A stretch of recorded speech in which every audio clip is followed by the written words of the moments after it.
नमस्कार दोस्तों, India news के डिजिटल प्लेटफॉर्म पर आपका स्वागत है। मैं अभिषेक सिंह। अयोध्या अलौकिक, दिव्य, भव्य भगवान श्री रामलला की जन्मभूमि और वहाँ से दुनिया को, विश्व को दिए जाने वाला एक संदेश, सनातन की वो धुरी जिसकी चर्चा पूरी दुनिया में होती है, आस्था का वो प्रतीक जो पूरी दुनिया में एक कीर्तिमान की तरह स्थापित है। अब प्राण प्रतिष्ठा के बाद एक बार फिर अयोध्या नगरी खूबसूरत, अलौकिक, दिव्य और अलग अलग तरीके के कार्यक्रमों से फिर सजने जा रही है।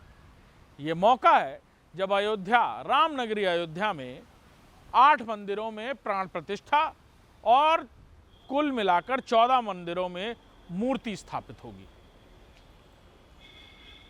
अब राम मंदिर के प्राण प्रतिष्ठा के बाद, यानी रामलला के प्राण प्रतिष्ठा के बाद, ये मौका है जब प्राचीनतम शहरों में से एक अयोध्या और पौराणिक काल से अपनी महत्वता रखने वाले अयोध्या में प्राचीनतम मंदिरों का न सिर्फ जीर्णोद्धार होगा, बल्कि वहाँ पौराणिक काल की तरह मंदिरों में प्राण प्रतिष्ठा की जाएगी।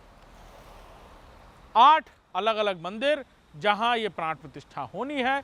कुल मिलाकर 14 मंदिर हैं जहाँ ये मूर्तियां स्थापित की जाएंगी। पौराणिक युग से अलग अलग मंदिरों का शहर माने जाने वाले अयोध्या नगरी में कई ऐसे मंदिर हैं जिनका रामायण और उससे पहले के युगांतर कालों में भी जिक्र किया गया है। ऐसे मंदिरों का पौराणिक महत्व और ख़ास तौर पर वहाँ पर अब प्राण प्रतिष्ठा को लेकर अयोध्या में भव्य और दिव्य तैयारियां शुरू हो गई हैं।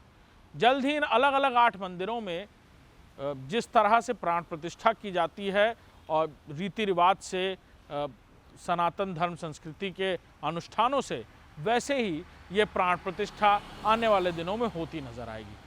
कुल 14 मंदिर हैं जहां पर मूर्ति स्थापना की जाएगी और उन्हीं में से 8 मंदिरों में ये रीति रिवाज और हिंदू धर्म संस्कृति के हिसाब से, यानी सनातन धर्म संस्कृति के हिसाब से प्राण प्रतिष्ठा होती नजर आएगी।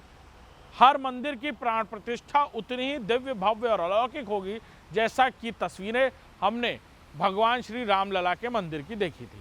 आने वाले दिनों में अयोध्या नगरी फिर से दुल्हन की तरह सजती हुई नजर आएगी और वहाँ इन अलग अलग 8 मंदिरों में ये मूर्ति स्थापना और प्राण प्रतिष्ठा के कार्यक्रम दिव्य और अलौकिक अंदाज में लोग देख पाएंगे। नमस्कार।